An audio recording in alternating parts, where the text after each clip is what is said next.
Zach with Stronghold Construction is back with us, and we're going to have a great conversation. Let's talk about the good, bad, and ugly of the industry from a very true firsthand perspective. What do you think that disconnect for some of these young people coming in who are expecting that six-figure salary? Starting out, I would say probably less than 30% make above that. What they're paying you is not what it's costing them to employ you. These are all notes on someone's resume. We are being very intentional to trying to find out who people are. What do you think education's doing right in terms of some of the grads that you see? The construction industry does not hire good construction professionals. The industry hires problem solvers. Welcome to Beers with Contractors. Well, tradies, welcome to a very special episode. I'd like to inform you that I finally got tired of Will moving my stuff all around, and I have duct taped him and locked him in the closet. So he won't be joining us today. No. Will's actually traveling today, so he left me the keys to the podcast studio and a fridge full of beer. So I figured, why not? So our guest today is someone that we've had on the podcast, but I think it was a while ago. He's a good friend of mine and a contractor in his own right, business owner. Zach with Stronghold Construction is back with us, and we're going to have a great conversation. So how you doing, Zach? Good. How you been, man? Doing good. It literally feels like I was just talking to you just maybe, 24 hours ago on another podcast. It just feels just like yesterday. Well, you had me on your podcast yesterday, and I felt blessed because I was your first live guest. Yep. So what drove you down this road of doing podcasting, and how's it been for you? It has been an interesting ride thus far. Just like business, we are kind of in the methodology of bootstrapping things and just doing it ourselves and figuring it out. So it has been a little bit of a rocky podcast process for the podcast. You can ask Kale, my co-host. I think it's been about a year in development. Okay. We started initially probably about 6 months ago. And it was rough. We were doing the visual, like trying to film with our phones and trying to merge the files, and which I got really good at video editing just by, probably an associate's degree worth of hours after hours trying to figure it out. But no, ultimately, a little bit of test and trial, a little bit of frustration, and ultimately we got the kind of kick in the butt that we needed to say, okay, this is something that we really believe in. This is something that we really want to do. Mm-hmm. Let's just do it. Let's do it in the easiest format that we can do. That's easy for time availability. We're both in growing businesses, and time is a big portion of that between recording and trying to promote and editing. So, ultimately we started recording. We're still in our pre-launch recording phase. We want to have a bank of several episodes. I think we're planning on dropping 5 and then having 5 kind of loaded in the magazine. That way we can keep on that consistent schedule. But, overall, the intent for it was we see such a need in the construction industry to talk about true issues. You're having beers with a friend, you're after hours, and those are really where those real conversations about the industry issues happen in public forums. And when you're at an event somewhere talking to industry colleagues, it's always the kind of glazy, high level, oh yeah, we see this, we agree that this is a challenge and it needs to be addressed, but nothing ever ends up happening. Yeah. And so, our intent is let's talk about the good, bad, and ugly of the industry from a very true firsthand perspective, either by our own account or our guest's account. And we're not going to solve anything. We're not going to solve the world's problems by this podcast, but we're hoping that the content itself will at least spark discussions and make the industry better. Not only in Oklahoma, but just in a broader spectrum of the industry. That hey, there is somebody talking about these true issues and challenges that we're having as contractors. No, and the reason that you and Kale have started yours is similar to what Will was seeing and what was the genesis for Beers for Contractors. It's a conversation that you were having with folks who are around the same industry. Everyone's having the same problems. It's the idea that maybe if you put it out there, put it out there for the masses to digest, that maybe someone's going to be able to take something away. So Sure. Well, No. our firm itself, we're big on client education. I Mhm. think that's a big part of it, and why I wanted to have Cale as the co-host, which it's kind of half and half brainchild. He wanted to really speak to the issues of the design and engineering industry. I really wanted to speak to the issues of the construction industry. And, that's where that kind of brainchild came from, to combine. And, let's talk about them collectively. Let's talk about the same issue from two different sides. That way, prospective, people coming into the industry, people that are already in the industry, or, hopefully clients, municipalities, organizations that are putting out these jobs, that they're able to learn something from it and solicit a better job or set up a job better for, especially, hopefully at the end point, tax dollars. Mhm. That tax dollars are not being wasted, and, that they're being used the most effective way possible. Well, yeah, I think it's interesting because you're coming from it from the construction side, the GC side. Cale's an architect, right? Licensed architect. He's not with Stronghold, right? No, he's got his own firm. He's a principal for Green Couch Design. Okay. Now, and I think the idea of having two because, in construction, those are two very different viewpoints. Very. From the architectural side to the contractor side. I think that's going to make for a very interesting conversation at times. I hope so. That's Cale and I, we've been friends for a long time. And so that definitely helps to have that good discourse. We Mhm. don't always agree. And that's a good thing, because, our ultimate goal, and by our friendship there, it's very easy for us to find the middle ground as two very different sides of the industry. And that's the ultimate goal. We want to kind of bridge that divide between contractors and the design industry, because it doesn't have to be adversarial. And, by what we've seen in our projects, and being able to put some different delivery methods together, and just, a different level of partnership between construction and architecture, it does not have to be what it's been. And we believe firmly that there's something better out there. We're trying to find it and try to, share the good word of at least what we found. No, I hear you. Now, before we move on, I want to make sure if any of our listeners are enjoying what they're hearing now with us, what's the name of your podcast? Because about the time this pops out, I think yours is going to be starting up and out there for them. So what's the name? How can they find it? It's the Constructive Criticism podcast. Right now, we're just on social, but it will be posted on YouTube, Apple, and Spotify. Perfect. The other aspect of that is you're going to be able to get all those comments from everyone who's viewing your content out there. And then depending on how you want to respond, Will doesn't let me respond to any of them. So that's probably a good idea.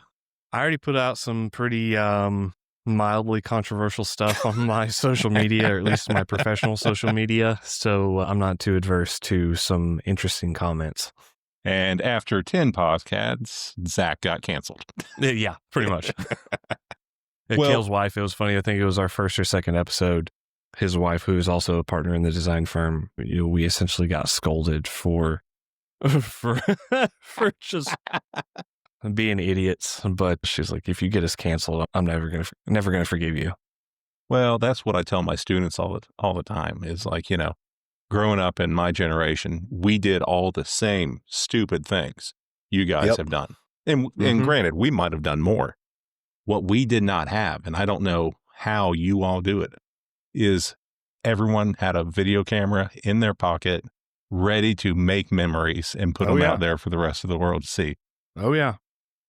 Yeah, I kind of caught the tail end of that. It was, the grainy flip phone videos for a lot of my poor decisions. But yeah, no, it's definitely, we have some younger employees, and, it's a reminder for them, hey, once it goes on the internet, it lives there forever. It does. Well, yesterday, the topic of conversation for us, which I loved, was construction education, and you guys dived in it from a owner or an employer point of view. And I thought that was wonderful. I kind of wanted to pivot on that and look at what you're seeing as an employer when you're trying to go out there and hire fresh, young, new talent to come in and work for your organization and either talk about the issues, the struggles that you're having, the successes that you're having, and then really what you're looking for. Because I'd be interested to know if any of the other contractors that listen to our show are seeing the same things, having the same issues, and how they might be overcoming some of those hurdles. Yeah. I mean, just to speak to that before we kind of dive into it, I know that it is a problem. We have a good friend of ours who is also a competitor, just slightly larger than Stronghold. They've been around for a little bit longer, good mentor of mine. And, I believe they've been trying to hire a project engineer and a project manager for the last 10, 11 months. And, we've shared and we've discussed a little bit about what that looks like and, the challenges that we're both having. Right off the bat, it seems that there's a lot of young talent and the price points are misaligned for certain sizes of contractors, which is not a bad thing. There is a lot of really good companies that are picking up really talented young individuals for the industry at really competitive price points of great starting salaries, great benefits. But I think that the kind of outlier there is those are some of the, larger 10% of the industry, at least from our perspective, that, the $100 million plus contractors. And, for someone like Stronghold, that's just not something that we can compete with. We're in a completely different range. And so we see several young prospects a year that ultimately would make a great fit for the company. We believe that they're talented. We believe that they're driven, but there's this perception of, I want X, and it's already significantly outside of our range of being able to offer. And so it becomes a challenge for us, and we have to be conservative and we have to be considerate of how we kind of navigate that. We don't want to gain a reputation, especially with the collegiate community. All of those seniors are going to be talking to their classmates that haven't graduated yet of, oh, hey, Stronghold lowballed me by, X amount, without understanding that there's just a different range that we have available from the other sect of the industry.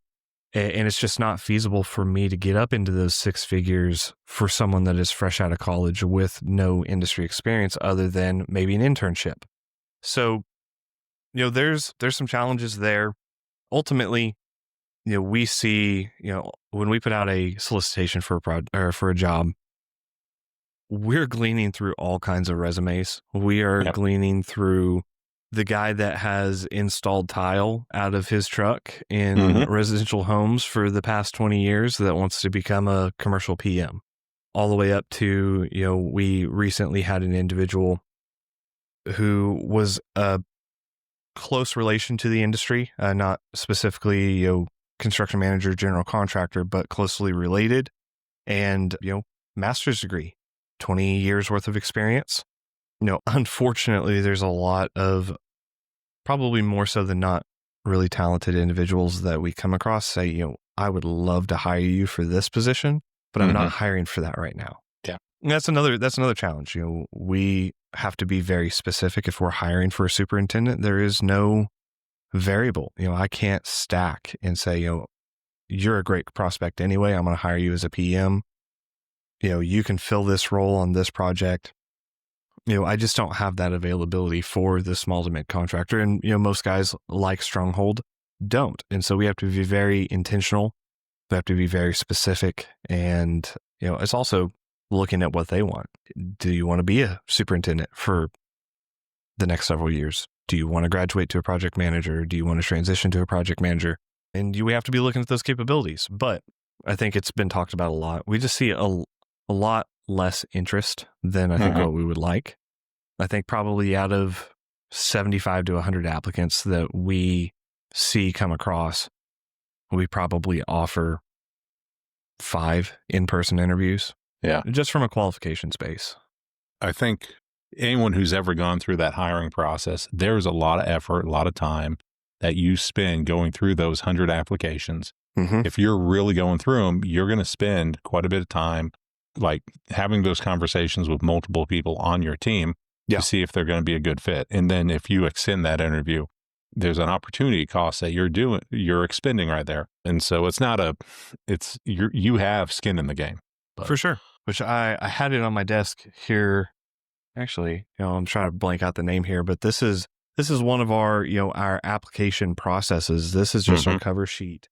We do essentially a resume score. So, our hiring process is similar to some of the larger folks. I think it's a little in depth, but, for us, we are very intentional to our culture fit.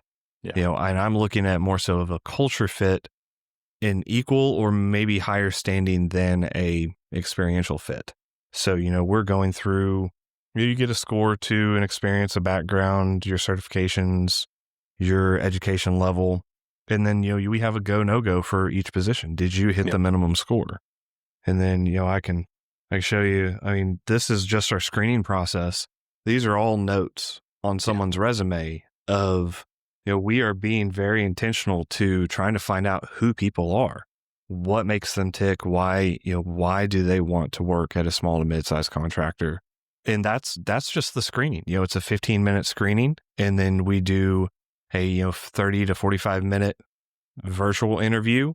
And if that's passed, then we have that individual come in, and which it's been described as a little, I don't think aggressive is a good word. Intimidating?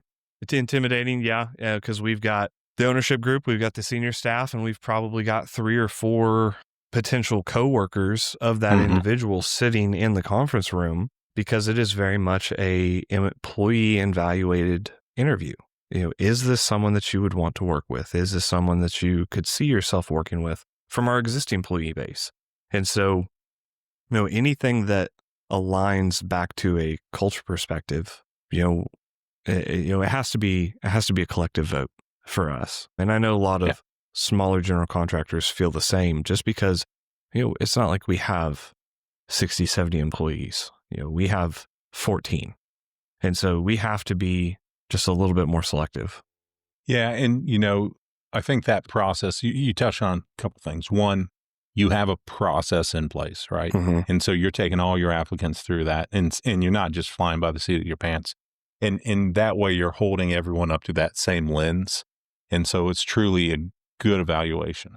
The idea that you're spending as much time and effort is just going to probably, while you might have a tighter screen that you're sifting everyone through, you're going to be better off on the end run, because if you do have bad hire, right, there's no telling how much that's going to cost you if they lose you business, ruin your reputation, cost you any number of ways down the road. Very much so. No, I can imagine that. What do you think that disconnect is, though, for some of these young people coming in who are expecting that 6-figure salary? I mean, we kind of talked about it yesterday, where I see graduates from the OU program coming out in the mid 70s, low 80s, starting out. Like, where is that disconnect coming from, and why are they thinking that they're fresh out of college and a 6-figure salary is just over the horizon for them? I'll give personal experience of one young man that we had come through. He came in and interviewed very well, had good industry experience, had done a little bit of trade work, had good college background, and, his ask was just barely north of 6 figures. And, I asked him, I was like, where, prospectively, and I'm not trying to insult you, where do you perceive that is a good starting point? You've never worked for a general contractor before in your life. I gave him credit. I mean, you've got good experience, but still yet, you have no track record. And, for him, he's like, well, I have several buddies in the industry. They've been it for 2 or 3 years. They've been really successful. This is what they're telling me that they're making. And, I have no real gauge of what it should be, but I know if they're making, 120, then, I should probably be a little bit less than that. And so, I think that's maybe a little bit broad spread that, there's not a lot of promotion for the construction industry, kind of like what we talked about yesterday. You typically know somebody, you have a family member that's in the industry, or you just, you have a true desire to chase it. There is, like Construct My Future with the construction rodeos and getting young adults interested in construction and what's available, both on the general contracting side and the trade side. So going back to that, there is a known base or a known connection somewhere. Yeah. And I think we are probably doing a bad job as an industry of setting that expectation of, hey, this is a realistic start. You're not going to come in, you're not going to run, a $50 million job, your first couple of years. You're going to have to put in your time. You're going to have to put in your due diligence to grow in this position. Is six figures a reality? Absolutely. There's a broader part of the industry that makes above six figures, but starting out, I would say probably less than 30% make above that. Students I see coming out of 4-year programs, unless they're just dipped in gold coming out, they're in that 70s, they're high 80s, maybe. Sure. And so, like, I think there should be a realistic expectation. That is a starting point. And the other thing I always tell my students coming out, and my expectation is this is true for your organization, what they're paying you is not what it's costing them to employ you. Right.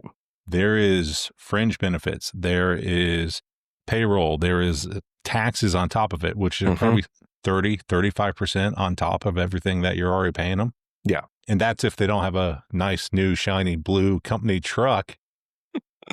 We like those trucks. Yeah, they're pretty. I appreciate that. Yeah, these young people come out. It's like, no, I'm worth this. And it's like, sure. Yeah, but that's not what they're paying. They're paying a lot more for you. So are you worth $130,000? Tradies, running your small business can be demanding. You got suppliers you got to work with. You're managing crews. Hell, you're chasing sales. It's a lot to take in. Listen, if you want to grow your business, you got to stop working in it and you got to start working on it. So that's where my friends at Foundation Rescue Supply come in. You're not just getting foundation repair products and waterproofing products and air quality control products. With their nationwide distribution, you're getting a partner who knows how to help you scale. And that's why I use them. The Foundation Rescue Supply team has industry knowledge that'll help make your life easier. You get the tools, the trainings, the systems that you need to move the needle. You want your sales team to close more leads? Done, because they have the proven process for that. You need your crews to work smarter, not harder? Done. Their installation training will get you out there and rocking and rolling in the field. With Foundation Rescue Supply, you're not just buying materials here. You're buying a better business system that they have helped create. And you sell more, you install more, and you grow your team. So the bottom line is this: you get best industry pricing, you get field productivity on track, and you get more revenue out of everybody on your team. So this is your chance to step up, scale up, and thrive. If you are ready to make that happen, head to foundationrescuesupply.com, check out their catalog, and speak to my friends, their team, how you can take beyond the products with your company with Foundation Rescue Supply. Well, it's hard to have that conversation of worth because you see a great candidate coming out of OU, coming out of OSU, talking about local market, have great skills, have done great internships, have, done their due diligence and gotten, maybe some trade background between, college or late high school. And they've set themselves up really well to join the industry. That, they are that kind of dipped in gold candidate, like you said. It's hard to have that discussion of worth because in reality, they probably are worth it, just not at that moment. Yeah. And so, to have that conversation with a young individual, especially when they are in the prospective market, because we want to retain those people. When those people come by, which is few and far between, we obviously want them to come work at Stronghold. Yeah. Just like every contractor that they're talking to. And so, but again, we kind of touched on it yesterday. When I was a young person in the industry, I wanted to be on the job with the tower crane, or I wanted to be on the job that has the giant office complex of 5 trailers, stitched together. And that's what I thought success looked like in the industry, was being a part of those, kind of, upper tier or upper dollar value projects. And ultimately, I mean, there is a lot of success that can be attributed to that, but that's not necessarily success for everybody. There's something to be said about work-life balance and not working 70, 80 hours a week because the job demands it. And so, I think going back to communicating poorly the expectations, I think we've also done a poor job as an industry of kind of setting those expectations and communicating that in that process of, hey, prospectively, this is what your work-life balance is going to look like at this range. You take that trade-off. Yeah, you may be able to go make 6 figures, but do you want to work 70 hours a week? You may have a nice brand new truck, but you have Sunday off. That's prospectively probably it. You're going to be working holidays. You're going to be working, almost 365. And so, I think we as an industry probably need to do better at both in communicating just good expectations and communicating the realities of the industry and what a career looks like, not in just the first year, but, by year 3, by year 5. Well, and you say the industry needs to do better. I mean, the educational side needs to do better because we have these kids in front of us. And maybe that's something we have a conversation about and bring you in. But like my expectation, and stop me if I'm wrong, but that first 5 years, right? They get hired out as a project engineer, field engineer. They're going to be in that role minimum 3 years probably. Right. And then at that point, you're going to start giving them a little bit more autonomy. You're going to give them a little bit more responsibility. And when do you think that young person would get their first small project, a couple $100,000, something they can't screw up that bad? I don't know. I know a guy that, he graduated from OU, went to, a pretty prominent, local contractor. And I believe he was a PE for 4 years. And, credit to this guy. He's just one of those just really good candidates, knows the industry well, has great interpersonal with, the entire company, with trades, just someone that is really suited for the industry. I think it was either late year 4 or year 5, he went from PE to, okay, here's your first job. And oh, by the way, it's 75 million. And here's 3 apartment buildings. So, and to his credit, he did exceptionally well at that job. It was a really successful job.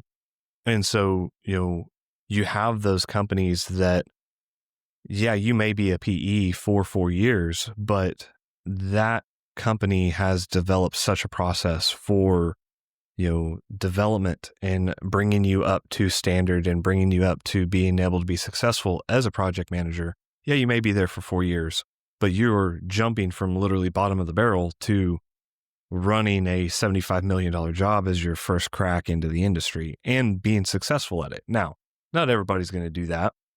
And again, that's one of the larger examples.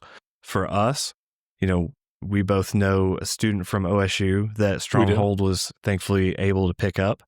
And you're saying thankful. I'm thankful to you for picking them up. Sure. It's like that. It's like a puppy you have to find a good home for, and you just hope. Oh, come on. We love him. But no, that individual, he was middle of the program, had some good trade experience, but, ultimately hadn't worked a day on the commercial side. Right. Had a lot of oil field experience, but, typically a lot of what we see of young individuals, hey, my family owns a company, or, I worked with my dad in construction, or, I have done some residential contracting, just kind of that generalized construction background. And so for us, and that was another thing in hiring that individual, he was persistent.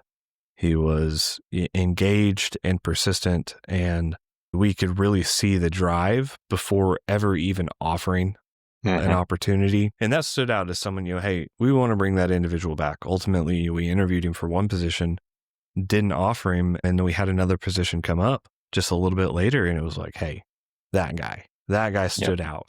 I mean, it was really, truly just because of that drive. But, back to the basis of the point, he was mid-program for, construction technologies at OSU, OKC. And for us, we had to get him to a level of proficiency extremely fast. So it was, come in as a PE/APM,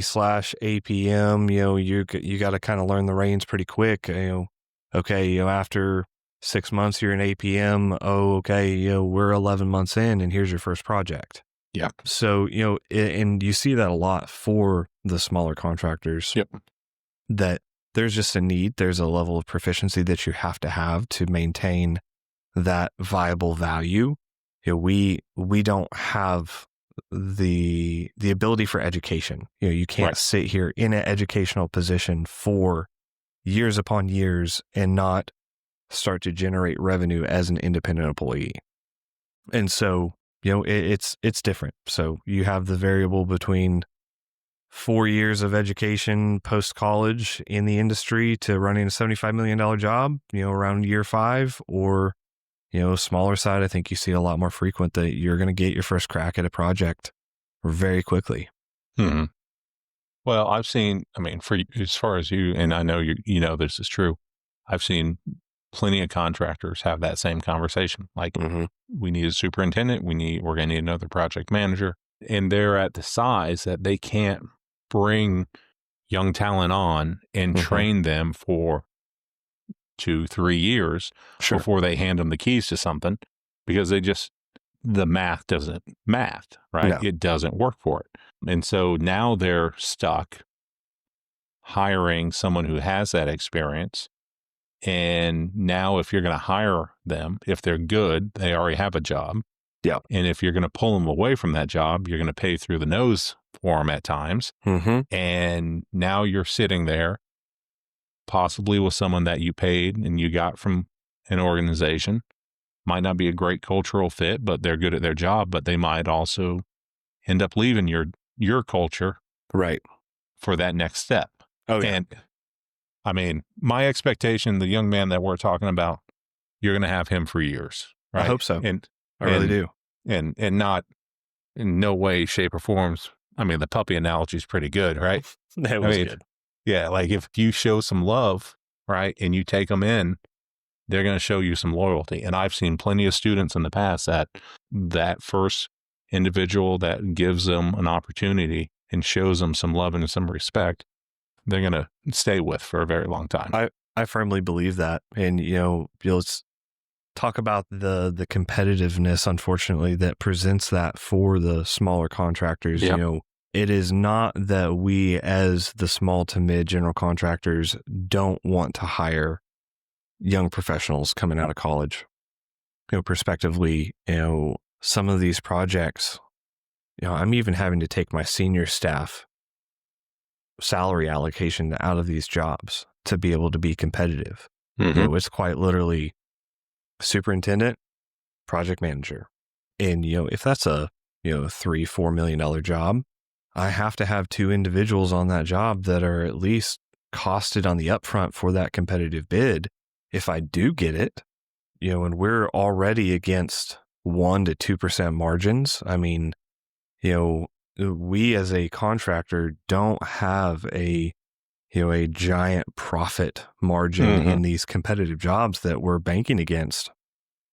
I don't have the availability to put an assistant superintendent or an assistant project manager onto that project payroll and still be competitive. You don't get that availability until you get into some of, at least some of the $10 million jobs. Maybe you start to see it about 7.5, and you start to at least level with your competitors of, okay, we do truly need a larger team here. But, and that's one thing that we are doing. We are chasing programs that at least allow us to have that additional accessory staff, that we have an experienced person with an inexperienced person.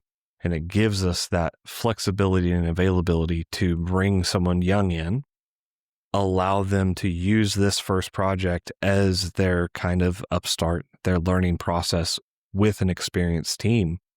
And hopefully by the end of it, if we've done our job appropriately, we can give that new individual their own project opportunity.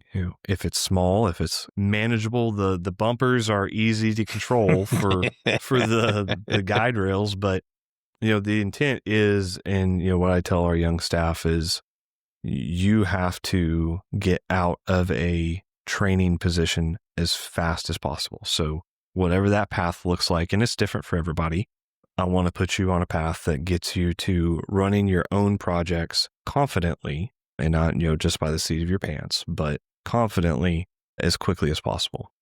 Well, and I think what you kind of talked about, companies who are willing to pick up people full-time, part-time, while they're halfway through school.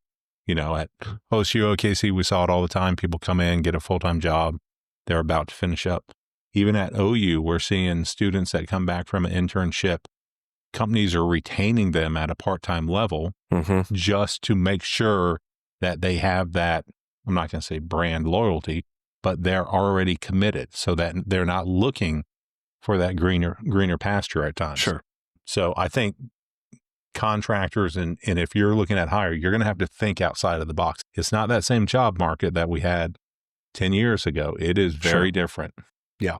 Well, and, for us, Stronghold is still relatively a young company. We haven't had the time opportunities to go and do a significant amount of community investment of, just outreach. But you do, kind of like what we talked about yesterday, you see a significant benefit to those contractors that have put time investments in, that have put financial investments in, during that phase of education. And so, I think, which I'll preach to myself for a second, coming and getting some face time with these college students, coming and pouring into them and being a meaningful contribution to their development into the industry, at least for us as a prospective company, at least who Stronghold is. Yeah. Hopefully, one of our staff has said something meaningful that, something clicked, something helped them during their education, something is they're able to take with them into industry to better their career, or to have something that gives them, a competitive edge or a spark, something beneficial. It's something that I think, myself included, a lot more smaller contractors should be doing to represent that sector of the industry. You see a lot of representation from the larger competitors and almost none from the smaller side. So like I said, I'm preaching to myself, but I think that is there's a sweet spot there where the industry comes together to provide that to college students. And maybe that's an idea. Like, you have a group of smaller, and by no means a smaller negative thing. No. You have smaller to mid-sized GCs come in and have that conversation, because, just like most of the students see that big shiny GC is the direction they want to go. They don't see the specialty contractor. They don't see the material vendor. They don't see the small to mid-sized GC as a career option, which it might fit, and it might be the best fit for them. So in your mind, what do you think education's doing right in terms of some of the grads that you see? And then what do you think we're completely missing the ball on? Who? Should I have waited for the second beer before we get honest answers? No. So I'm biased. I went to OSU, but I went to OSU to be a firefighter. So, my college experience was not industry related, and I had no benefit from that. Other than maybe a little bit of fire code here and there, but my background is trade based. I grew up son of a contractor. I grew up out on job sites. I think I said it on the last podcast I did with you guys, that my earliest memory of being on a job site was coloring plans with a highlighter, and my payment was pistachios and Fireball candy, and my legs couldn't touch the floor. So, that is my background. So, I came into the industry a significantly different way than a lot of young people are doing today. You see, at least to the general contracting side, they are going down that collegiate pathway. They are coming out of college, and there's a lot that aren't. That they are full-time employees and they're doing associates programs and, they're getting a foot in the door and then working their way up that way. But, when we're talking about the broader spectrum of education, I think we're talking 4-year degrees. And there is a significant difference of the comfortability of that individual on a job site coming out of college versus coming out of trades. And, it's not the case with every student, but there is a significant, almost a retraining period of, that's what the book said, but that's not applicable. And so, you get guys that have done really well in school. They've done really well in their internships. And because they've been an intern, we as industry, and I'll put some back on industry, not so much on education, we have not given a good hard look of, that's a stupid way to do that. We never do it like that. Don't do that. Oh, well, some credit to some companies. They do a very good job of that, but broader than most, I think that they still kind of have an unrealistic perspective again of the industry. And so, that's kind of the general, us, contractors and, owners of CM firms. That's the kind of joke. Oh, well, you hire a college student. Well, he'll be ready in about 3 years. Yep. I'm sorry, he or she. But, there is, I worked with an individual that went through the OU program, great at what he does, but it almost felt like his perspective of processes and standards and things about the industry were almost glorified to an extent. And maybe that's a bad way to describe it, but just not true to kind of the down and dirty nature of, hey, this is what it is. This is not a book description. This is not a, best case scenario. You've had 9 things go wrong. You are 3% over on your budget. You are 2 months behind, and you want to run this process by a 22-step, change order and documentation process. Like, what are you doing, dude? Like, get going.